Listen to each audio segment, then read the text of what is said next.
Hello everyone, welcome back to our channel my life book. మేమైతే water ఫాల్స్కి వెళ్దామని చెప్పి start అయ్యామన్నమాట. And దారిలో అయితే చాలా అడ్వెంచర్ పార్క్స్ ఉన్నాయి. గాల్లో వన్ థ్రెడ్ మీద సైకిలింగ్ చేయడం కానివ్వండి, లేదంటే బంగీ జంపింగ్ కానివ్వండి, ఇట్లాంటివి చాలా యాక్టివిటీస్ అయితే ఉన్నాయి. ఇవి ఈ మధ్య బెంగళూరులో కూడా అవైలబిలిటీలో ఉంటున్నాయి. సో దానికోసం మేము వేస్ట్ చేయకుండా వాటర్ ఫాల్స్ చూడడానికి అయితే వెళ్ళామన్నమాట. దారి అంతా చాలా సన్న రోడ్డు అండ్ ట్రాఫిక్ జామ్ చాలా ఎక్కువగా అవుతూ ఉన్నింది ఆ రోడ్లో. మనం అంటే లైక్ మేము వెళ్ళిన టైంకి చాలా అంటే చాలా ట్రాఫిక్ ఉంది. సో మేమైతే కొంచెం ఇబ్బంది పడ్డాము. మాకు దారిలో ఎదురొచ్చిన వాళ్ళైతే వెళ్ళకపోవడమే బెటర్, ఇబ్బంది పడతారు అని చెప్తానే ఉన్నారు. బట్ స్టిల్ మేము వెళ్ళాము. అండ్ కొంచెం చల్లగా ఉండుంటే బాగుండేది. మేము వాటర్ ఫాల్స్కి మార్నింగే వెళ్ళాము. బట్ స్టిల్ చాలా అయితే ఎండగా అనిపించింది. మేము వాటర్ ఫాల్స్ దగ్గరికి వెళ్ళిన తర్వాత చాలా దూరం కిందకి నడవాలి. సో అక్కడ మాత్రం చల్లగా అనిపించింది అనమాట.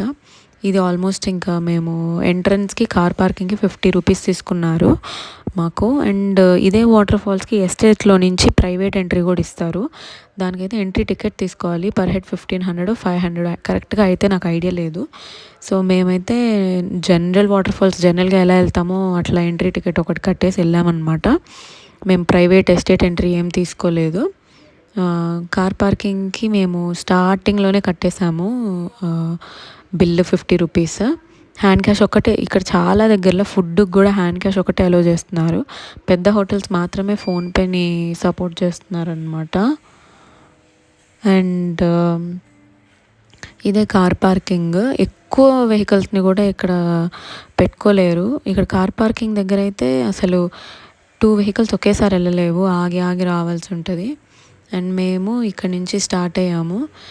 తిరిగి వచ్చే వాళ్ళ మొహాలు చూసారా, అసలు ఎంత అలసిపోయి ఉన్నారంటే మాకు ఫస్ట్ అర్థం కాలేదు. ఇక్కడే చాలా స్లాంట్నెస్ ఉంది.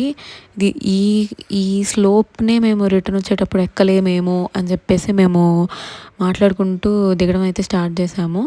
ఇంకా మెట్లు వచ్చాయి. ఒక మెట్టుకి అయితే చాలా డిఫరెన్స్ ఉంది. చాలా హైట్గా ఉన్నాయి మెట్లు. దిగుతున్నప్పుడే అలసిపోయాము. ఇంకా ఎక్కేటప్పుడు చూసుకోవాలి మా పరిస్థితి.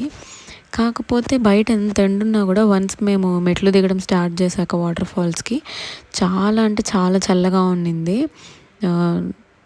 ఆ మెట్లు దిగేటప్పుడు అలసిపోయాం తప్పితే క్లైమేట్ కానీ ఆ ఫీలింగ్ కానీ బాగుండింది దిగేటప్పుడు. కొంచెం దూరం వరకు ఫైన్, కానీ దాని తర్వాత నుంచి వరకు ఐరన్ రేకు మెట్లు ఉన్నాయి. ఆ ఐరన్ రేకు మెట్లని కింద ఒక రాయికి కనెక్ట్ చేశారు, పైన ఒక రాయికి కనెక్ట్ చేశారు. శీలలు అలా ఏం లేదు, జస్ట్ ఆనిచ్చారు అంతే అనమాట. అవి దిగుతున్నప్పుడు అదురుతున్నాయి అండ్ అవి బలంగా కూడా లేవు, ఇరిగిపోయి ఉన్నాయి. అక్కడ కనుక ఇరిగాయి అంటే కింద పడ్డాము అంటే ఇంకా అన్ని కాళ్ళు చేతులు ఇరిగిపోతాయి అన్నట్టు. సో చాలా కష్టంగా మొత్తానికైతే రీచ్ అయిపోయాము. వాటర్ ఫ్లో అంతగా లేకపోయినా కూడా క్లియర్ వాటర్ చాలా క్లీన్గా వస్తుంది. మేము వెళ్ళినప్పుడు కూడా రష్ పెద్దగా ఏం లేదు, బట్ మోడరేట్ అస్సలు లేదని కూడా చెప్పము. మేము కనీసం వాటర్లో కాళ్ళు కూడా కడుక్కోలేదనమాట. ఎందుకంటే దిగొచ్చినప్పుడు మేము ఎన్ని మెట్లు ఎక్కాలి అని చెప్పి అనలైజ్ చేసుకుంటూ రావడం వల్ల మేము వాటర్లో మామూలుగానే మెట్లు ఎక్కలేము, ఇంకా వాటర్లో అయితే కష్టం అని చెప్పి మేము దిగలేదన్నమాట. ఇది వచ్చేసి ఏర్కాడ్లో Kiliyur waterfalls. Thank you so much for watching a video. Please like, share and subscribe to my life book.